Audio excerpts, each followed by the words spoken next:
immigrants. They're not supposed to be here.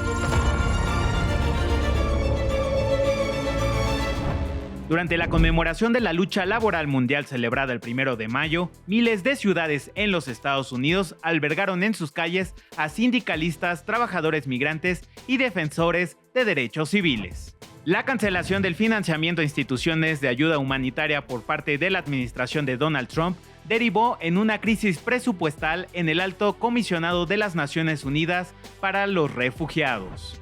El juez federal de Texas, Fernando Rodríguez, que fue designado por el presidente Donald Trump, rechazó la invocación por parte de su gobierno por usar la Ley de Enemigos Extranjeros de 1798. Director interino del Servicio de Inmigración y Control de Aduanas, Todd Lyons, dio a conocer que la Agencia Federal Migratoria buscará intensificar los operativos y redadas en la ciudad de Santuario. Yo soy Emerson Segura y esto es TV Migrante Informa.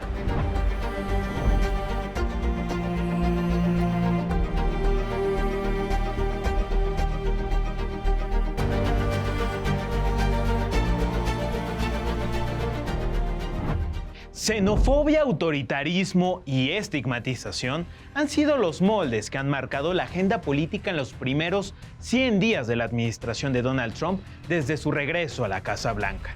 Una ruta que, lejos de llenar los vacíos institucionales para atender la migración, le han restado credibilidad y le han sumado el rechazo masivo hacia las políticas migratorias del magnate republicano. Vamos a hacer un breve recorrido desde el pasado 20 de enero. Cuando Donald Trump, en pleno discurso de su toma presidencial, declaró una emergencia nacional en la frontera con México y ordenó el despliegue de tropas militares para detener lo que llamó una invasión de extranjeros. Pero tampoco hay que olvidar que durante su discurso ante sus partidarios en el Capitolio, adelantó que reactivaría el programa Quédate en México, una medida que implementó durante su primera administración para ordenar a los migrantes y solicitantes de asilo a permanecer en nuestro país en espera de que una corte estadounidense atendiera su situación migratoria.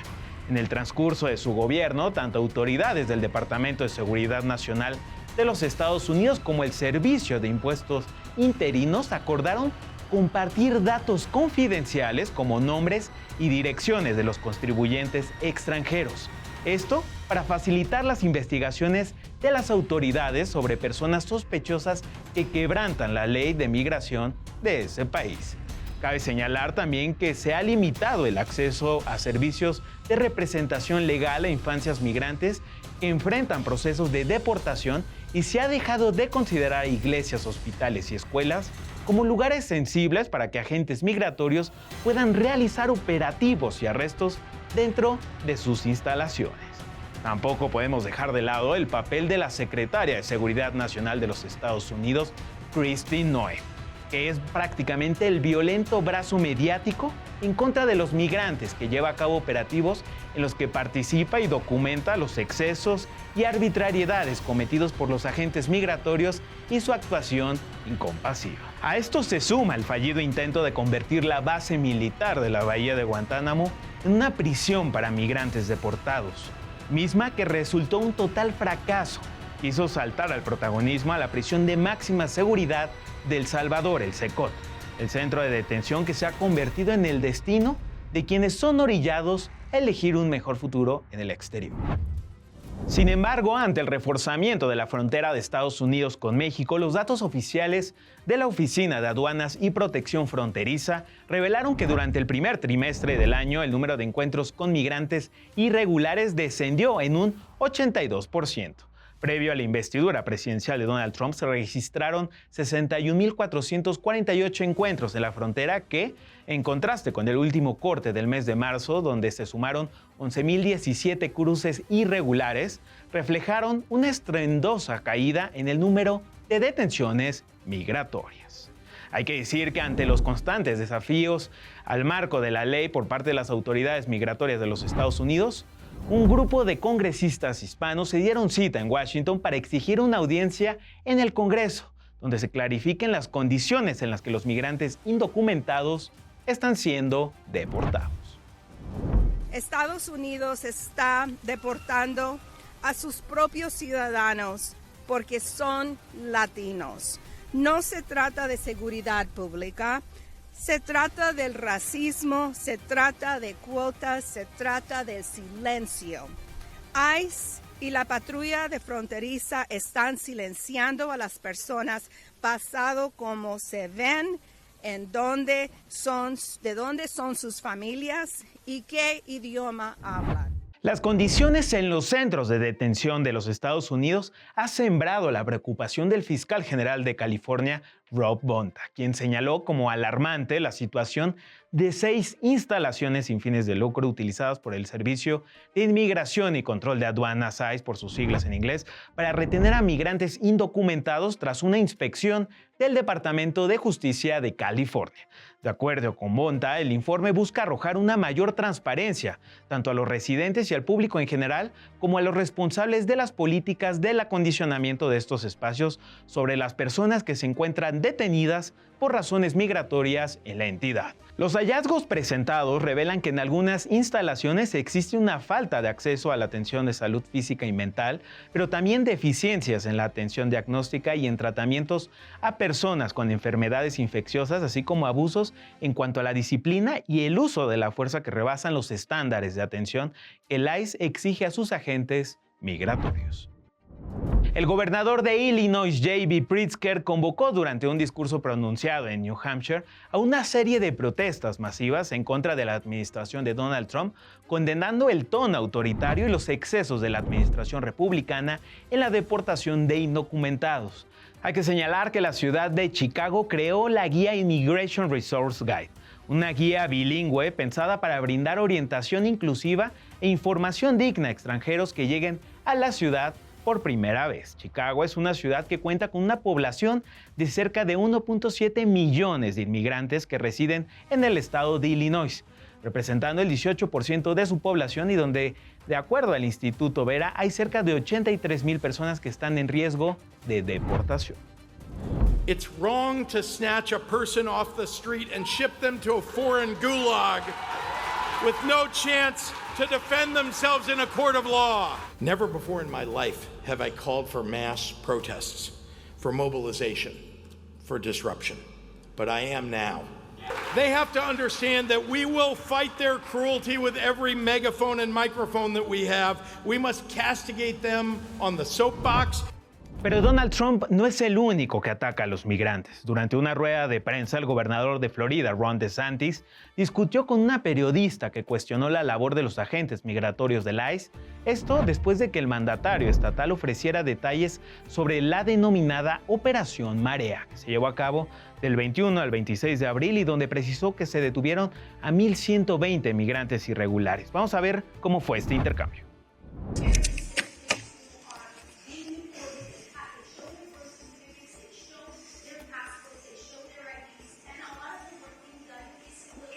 Well, first of all, I'll let ICE handle that accusation that you're making that they're deporting American citizens who are showing birth certificates and all that. I don't believe that that's true, but I'll let them respond to that. But you seem to have no sympathy. You seem to have no sympathy for people that have been victimized by illegal aliens. Y justamente para hablar de estos temas, me da muchísimo gusto enlazarme con Andrew Seeley. Él es presidente del Migration Policy Institute. ¿Qué tal, Andrew? Bienvenido. Gracias, un gusto estar contigo. Andrew, ¿qué balance hacer de la política migratoria de Donald Trump en estos primeros 100 días de gobierno? Mira, han sido muy dramáticos el tema migratorio. Han deportado gente a Guantánamo, a la prisión de máxima seguridad en El Salvador. Hay mucha drama, han quitado visas a estudiantes, mucha drama, pero al mismo tiempo números bajos en cuanto a deportación, ¿no? No han podido llegar a los grandes números ni de detenidos, ni mucho menos deportados que habían predecido. Es posible que logren hacerlo en algún momento, yo no digo que no pueden, pero hasta ahora sí se han dado cuenta de justamente ese muro de la realidad, como dices, ¿no? De que encontrar a las personas que no tienen documentos, aprenderlos y deportarlos con debido proceso es un proceso lento. Quizás ahora están empezando a conectar algunas de las bases de datos que tienen el gobierno. Yo creo que eso podría ser una vía a poder identificar y localizar a personas más rápido, pero no lo hemos visto. todavía. Y la opinión pública está cambiando, ¿no? Empezó con mucho apoyo. La verdad había mucho apoyo a la idea de cerrar la frontera, deportar por lo menos criminales, lo que se veía como lo que Trump ha hablado de los migrantes criminales, y mucho apoyo para eso. Pero ahora en las últimas encuestas parece que hay mucho menos apoyo a la política migratoria de Trump porque parece ser muy arbitrario. Y si bien quizás hay escepticismo hacia la migración, también hay preocupación por la falta de cumplimiento con el Estado de Derecho en el país, ¿no? Entonces está volviendo un tema sensible. Era el tema ganador para Trump en otro momento, pero está volviéndose un tema un poco más complicado políticamente. Y doctor, ¿usted vislumbra algún tipo de confrontación entre las políticas a nivel local frente a las federales? Total. Mira, en lo local con lo federal todavía no encuentran la llave para forzar el cumplimiento de los gobiernos locales, ¿no? Y aunque sacó un orden ejecutivo, no tiene así mucha carne en ese orden, ¿no? No hay muchas formas que hemos visto todavía que puede usar para presionar el cumplimiento. Y el problema para Trump ahí es que cuando el gobierno de Estados Unidos ha podido deportar a muchos migrantes, que era durante el tiempo de Bush y Obama, finales de la administración de Bush y inicios de la administración de Obama, era porque tenían la cooperación de los niveles de gobierno estatales y locales. Y sin eso, en los estados y las localidades donde viven la mayoría de indocumentados, es muy difícil que los encuentren, ¿no? Tienen que operar como en territorio ajeno, ¿no? De alguna forma. Entonces, creo que hay una confrontación. Puede ser que lo gane el gobierno federal en algún momento, pero hasta ahora no han encontrado el mecanismo certero para forzar esa cooperación, ¿no? Y en el tema con las cortes están parando muchas cosas, ¿no? Están parando muchas cosas. No hemos visto todavía que la Suprema Corte se mete a hablar de los méritos de identidades. Se han metido en el tema más de procedimiento y no, yo creo que fue muy obvio que se metieron para parar la deportación y amparar un grupo de venezolanos que iban a ser deportados a El Salvador un viernes a la 1 de la mañana.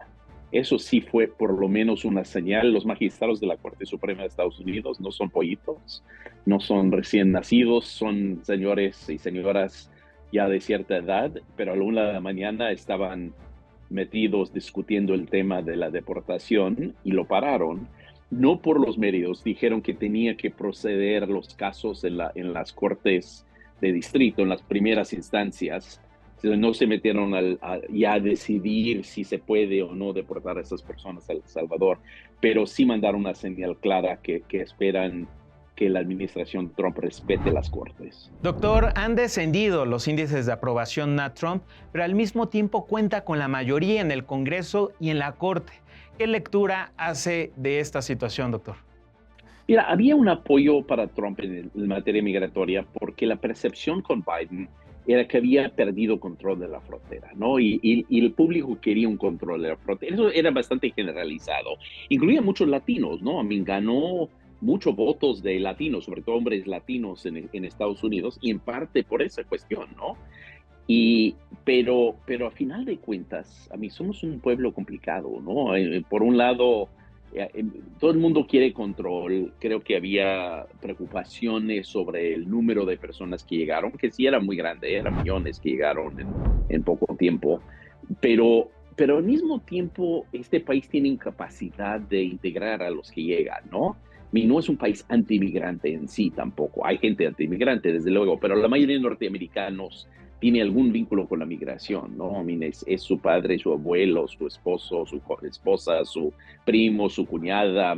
Todos tenemos una relación con la migración, ¿no? Entonces, creo que la percepción de arbitrariedad y desorden y ataque generalizado a los migrantes tampoco gusta. Por un lado, hay un respeto para lo que logró Trump en cerrar la frontera, pero mucha preocupación por la arbitrariedad frente a la migración en general, los migrantes en general, ¿no? Y mira, yo creo que también se van entrelazando los temas. El tema económico, como dices, los aranceles, tema número uno que preocupa a la gente. Obviamente la migración está ahí, hay series de otros temas en la mesa, pero el denominador común es la percepción también del desorden en la administración Trump, la falta de estrategia y el incumplimiento con la ley. Doctor, ¿qué disputas o fracturas ve al interior del gabinete de Donald Trump?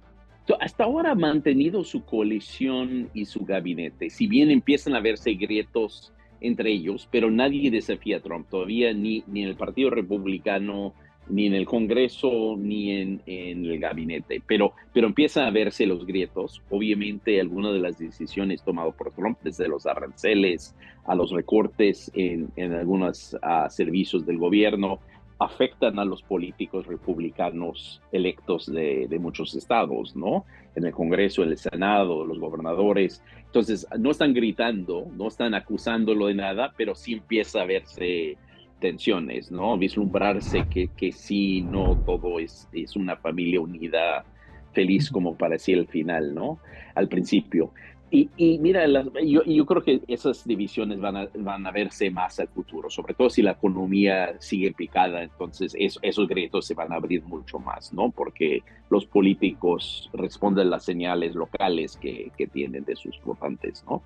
Y en las cortes, mira, las cortes son conservadoras, sobre todo la Suprema Corte de este momento, pero también creen en el Estado de Derecho. Y yo creo que hay tres grupos en la Suprema Corte de Estados Unidos. Hay un grupo que es muy conservador, y hay personas que se mueven un poco entre el grupo, pero hay un grupo que es muy liberal, un grupo que es muy conservador ideológicamente, y en medio hay un grupo que es muy constitucionalista, y a veces se les consideran como conservadores, probablemente políticamente son conservadores, pero son constitucionalistas y creen en el respeto a la Constitución, y si bien podrían estar más ideológicamente afines a Donald Trump, no les gusta que no respeta el Estado de Derecho, ¿no? Y que muestra abiertamente su rechazo a los tribunales. Y eso empieza con el que es el presidente de la Suprema Corte, John Roberts, que es el más visible en eso y que aparentemente está tratando de presionar para que esto no salga del huacal completamente, ¿no? Que Estados Unidos sigue siendo un país de leyes. Mira, Donald Trump es un populista igual que muchos otros. Él lo asume, ¿no? Es un hombre que responde al pueblo.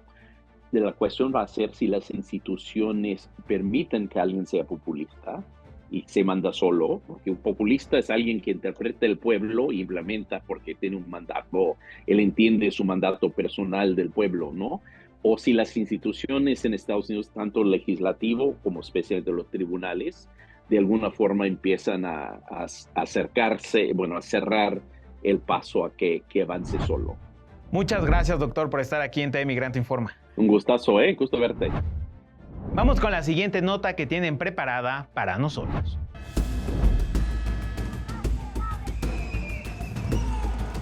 En decenas de ciudades de Estados Unidos, miles de personas protestaron contra las políticas antiinmigrantes del presidente Donald Trump. Rechazaron los recortes de personal en oficinas públicas, sus medidas contra la libertad de expresión y los ajustes a los presupuestos de universidades. En Chicago, ciudad en la que residen más de 3 millones de personas mexicanas, exigieron justicia y dignidad para las y los trabajadores.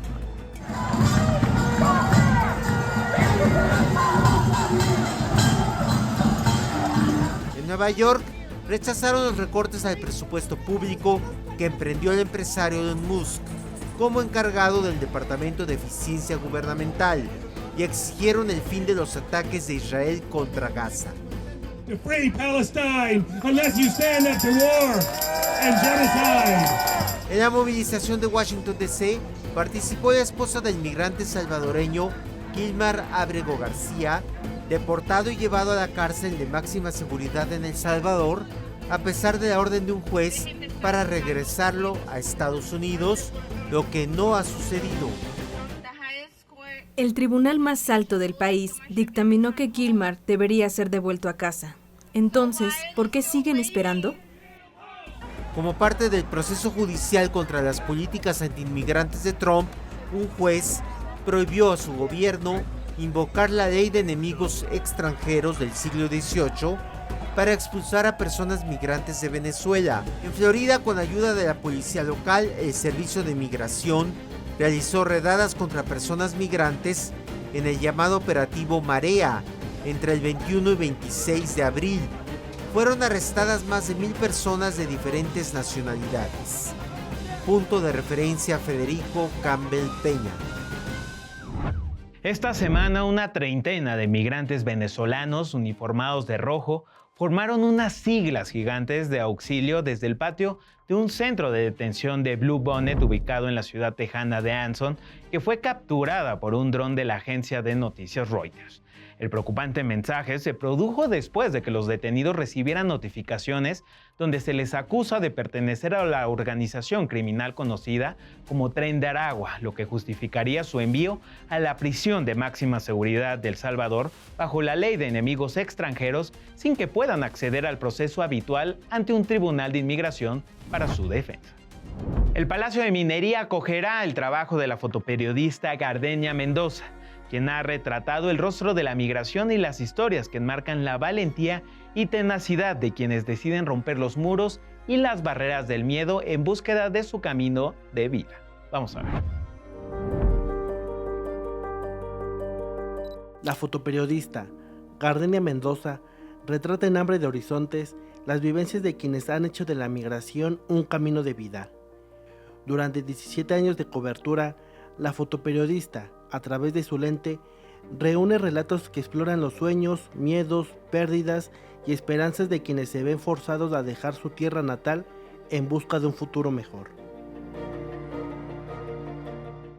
Esta es una exposición que reúne 17 años de documentar el fenómeno migratorio a través de imágenes y a través de textos que hemos realizado para diferentes medios de comunicación y que al final de cuentas resumen todo lo que ha sido el éxodo desde que eran unos cuantos hasta el momento actual, que es de una manera masiva. La exposición se presentará en el Palacio de Minería de la Ciudad de México hasta el 3 de agosto. Tiene el objetivo de acercar al público con las historias de los migrantes. Pues tenemos muchas anécdotas, ¿no? Desde la más positiva de ver encontrar a una madre después de 25 años de búsqueda a su hija, de ir y venir desde Honduras una y otra vez.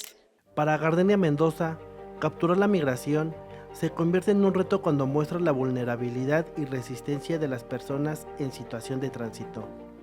Pues el reto principal es el de poder documentar y que no haya una repercusión a través de las organizaciones criminales, ¿no? Que es uno de los principales problemas con los que se topa la migración. Y creo que es muy importante poner el foco en este momento de decir, en algún momento, tarde o temprano, tú o alguien a quien tú amas, a quien quieres mucho, va a tener que enfrentarse a un proceso migratorio y nos gustaría que ser bien recibidos como hemos sido bien recibidos en muchos momentos también los mexicanos a donde hemos emigrado, ¿no? Incluso reconoce los derechos políticos que los migrantes han alcanzado a través de la lucha que encabezan desde 2007, para que sean reconocidos como un sector importante para el país. Estoy hablando más o menos como de 2007, solamente se les permitía votar para presidentes y que hay muchos retos, pero desde aquellos tiempos en que solo se les permitía votar en esas condiciones, ahora que pueden tener un senador, que pueden tener hasta 11 representantes en la Cámara de Diputados y si les va bien en las listas proporcionales, pues sí es un gran salto, por lo menos en ese tema de los derechos políticos de los mexicanos, es un reconocimiento a todo pues el cariño que siguen teniendo por el país. Con imágenes de Ernesto Sánchez, Oscar Reyes, TV Migrante Informa. Me gustaría invitar a todo el público a que venga a enfrentarse con el rostro muy particular de cada una de las personas que decidieron emigrar por una u otra razón, que estuvieron de paso por México o que se decidieron quedar a México, que se fueron a Estados Unidos o que regresaron y que esas experiencias las enriquecieron. Vamos a ver la siguiente historia de Latido Migrante. Hola, soy Bernie Diena, un orgulloso inmigrante mexicano que vivo aquí en Avondale, Arizona desde hace 30 años. Algunos dicen que los inmigrantes solo tomamos los trabajos y no contribuimos. Esto es totalmente falso. De hecho, yo genero empleos para más de 60 americanos. Ahora les voy a platicar cuánto nosotros inmigrantes pagamos en impuestos aquí en los Estados Unidos. En 2022, los migrantes contribuimos con $96.700 millones en impuestos federales, estatales y locales. En ese mismo año, se estima que el número de personas mexicanas en Estados Unidos fue de 5 millones, 45% del total. Lo anterior implica que las personas migrantes mexicanas contribuimos con cerca de $43.500 millones al gobierno de los Estados Unidos. Ahora ya lo saben, las y los inmigrantes mexicanos trabajamos muy duro y también pagamos lo justo para apoyar la economía de los Estados Unidos. Hoy nos da mucho gusto compartir con ustedes que el próximo lunes 5 de mayo TV Migrante y Canal 14 llevarán hasta su hogar una transmisión especial para recordar el legado de orgullo y resistencia heredado de la histórica victoria de México en la Batalla de Puebla y la importancia de este a partir de la diáspora mexicana en los Estados Unidos, donde tendremos enlaces con la comunidad migrante y toda la información y todo el análisis. Le invitamos a seguir esta transmisión el lunes 5 de mayo a partir de las 12 horas por TV Migrante. Este 5 de mayo es más que una fecha. Celebremos las historias de lucha, arte, trabajo y comunidad que unen a México y Estados Unidos. Desde distintas ciudades conectamos con quienes hacen de este día una fiesta de identidad y cultura. Acompáñanos en esta transmisión especial este lunes a partir de las 12 horas por TV Migrante y Canal 14, en streaming y redes sociales. Muchas gracias por estar en este programa de TV Migrante Informa. Yo soy Emerson Segura y no se pierda todo nuestro contenido en nuestras redes sociales, en @TV Migrante, en la plataforma digital de los medios públicos MX Plus, en Altavoz Radio, en sus 13 emisoras en el país y desde luego en TV Migrante. Hasta la próxima.